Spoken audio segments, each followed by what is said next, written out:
I'm a first-time homeowner, and gusto ko lang i-share yung experience ko with this developer. So, yeah, first developer ko, syempre, since I'm a first-time homeowner, is si Axea. So, I'm currently living in this subdivision called Tanawan Park Place here in Tanawan, and the developer is Axea. And the reason why I want to share this video is because of the services and the never ending problems, or what I call issues with them, with their service, with getting help. So, syempre, nung una, right? If bibili tayo ng bahay, we pay, walang problema pag pagbabayad. Syempre, tatanggap lang sila eh. But then came in the move-in process. So, move-in process, I have to get the keys. Pero dun pa lang, nagka-issue na kami. They were not able to give me the keys, and I have to keep chasing them. And I have to keep repeating, ako yung ano, ako si ganito, ito yung nangyari noon, tapos hindi nyo ako binigyan ng susi, ganun. So, every time, I have to do that.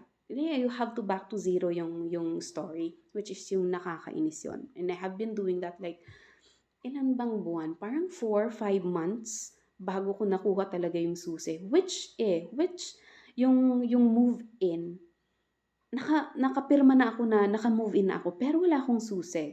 So, that's the issue. Alam mo yun, dun pa lang, oh my gosh, pahirapan na yung pag-text sa kanila, hindi sila magre-reply, mag-email ka, magtatawag ka, hindi kanila re-replyan.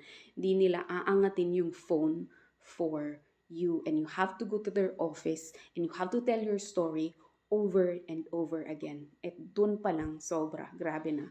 I am working and kailangan ko mag-file ng leave para lang dun. So, grabe.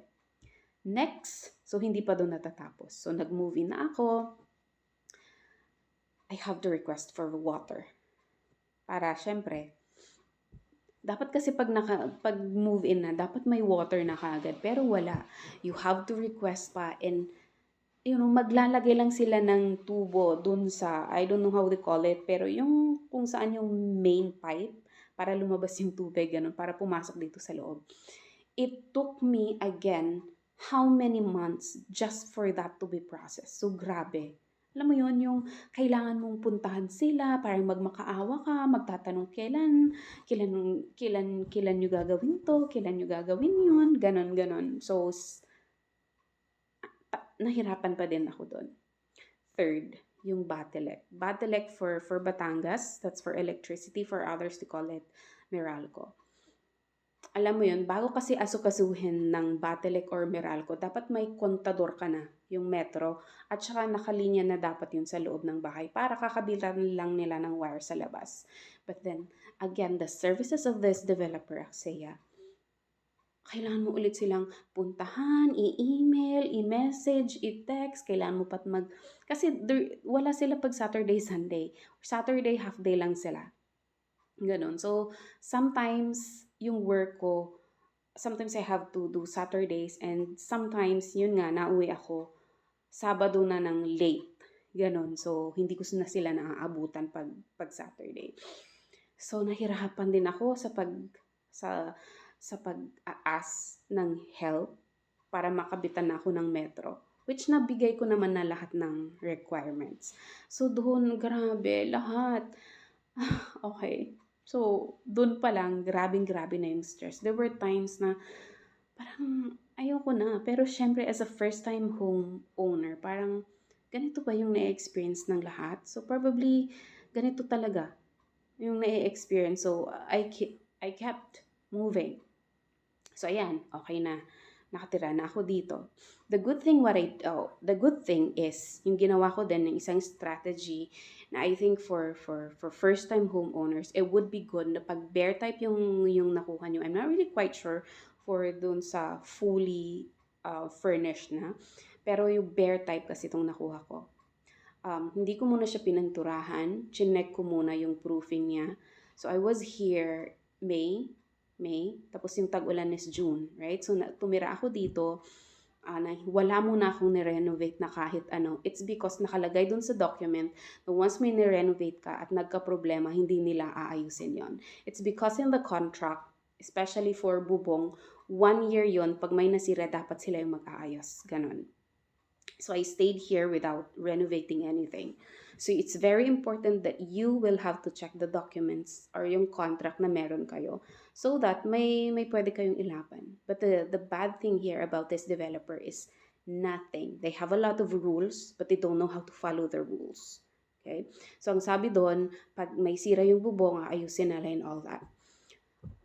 Wala pang bagyo. So I think that is May or yeah, May pa lang na few weeks pa lang ako nakatira dito. I've already sent an email, video, pictures na yung gutter bulok na siya, yung bubong kumakalampag pag malakas yung hangin.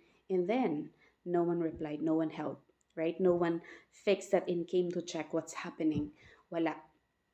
Tapos came June, may bagyo. So, hindi pa yun yung malakas na bagyo. Mahina pang bagyo yun. And it just lasted for like one day. Kasi, one day lang yung bagyo na yun. Mabilis kasi siya eh. Nilipad niya yung bubong. And of course, ako, oh my gosh, nilipad yung bubong. So, tinawagan ko yung admin dito sa Tanawan Park Place. Ilang beses akong tumawag, ilang beses akong nag-text, nag-email sa kanila, tinext ko din yung, basta 3 numbers yon na kinontak ko, different people. But no one replied to me sa message, sa messenger, or no, sa text, calls, or email. Wala. And then the next day, syempre ni-report ko, pumunta ako sa office. Naka-leave daw siya. Naka-leave daw yung admin, so walang mag-help. But of course, I was waiting that someone would come, to fix. I messaged 3 people, different people. Nag-email din ako sa Axea, pero wala. No one helped me. So, syempre, after how many days na nakatiwangwang yung bubong mo, syempre, as a homeowner, nakatira ka doon, you have to fix it. So, I did fix it. Naglabas ulit ako ng pera. Which in the contract, dapat sila yung nag-aayos. Diba? So, parang, grabe, gusto ko na talagang umiyak na sobrang galit ko. Parang ayoko na talagang pumunta dun sa admin office. Ayoko talagang makakita ng worker nila kasi nga, parang grabe, from the beginning, susi pa lang to bubong, yung alam mo yung pagtira, pahirapan na, and all that. So, for those first-time homeowner, make sure that you do your research. Make sure that you look for a developer na maganda yung serbisyo talaga. Kasi, syempre, pag sa Facebook yan, pag mga ahente yan, alam mo yung magaganda yung sasabihin nila. Diba? Positive lahat. Pero, you look for a real review from homeowners. Kasi parang, ngayon kasi, chine-check ko, that's the sad thing eh. Walang masyadong bad reviews or real reviews sa mga subdivisions, yung mga pabahay. It's maybe because medyo older na yung, alam mo yun, yung kumukuha ng bahay, mga millennials which are not really into social media. But still try to research yung mga real reviews. Kasi dun sa chat namin, ang dami. Flooded yun ng mga negative reviews. It's just that hindi nila nilalabas talaga yung sa public. Parang group chat lang. Pero grabe yung bad reviews. So, I'm here having this conversation or sharing this with you guys. Sana makahanap kayo ng developer na maganda yung serbisyo. And there's one last thing that I want to share with you. Na hindi pa natatapos. As you can see, I was here June last year, right? May last year. And ngayon, it's February. And hindi pa natatapos yung problema ko sa developer na to. It's because I'm asking for a refund after these renovations. Diba may construction bond? So, ang dapat nilang i-refund sa akin is 9,000. Pero grabe, I requested yung first refund September pa, hanggang ngayon wala. And I have to keep repeating again my story to them. Ito ako yun, ito po yung date na nag-file ako, ito yung mga screenshots, ito yung mga resibo and all that. Nakakapagod siya. And 9,000 is not a joke.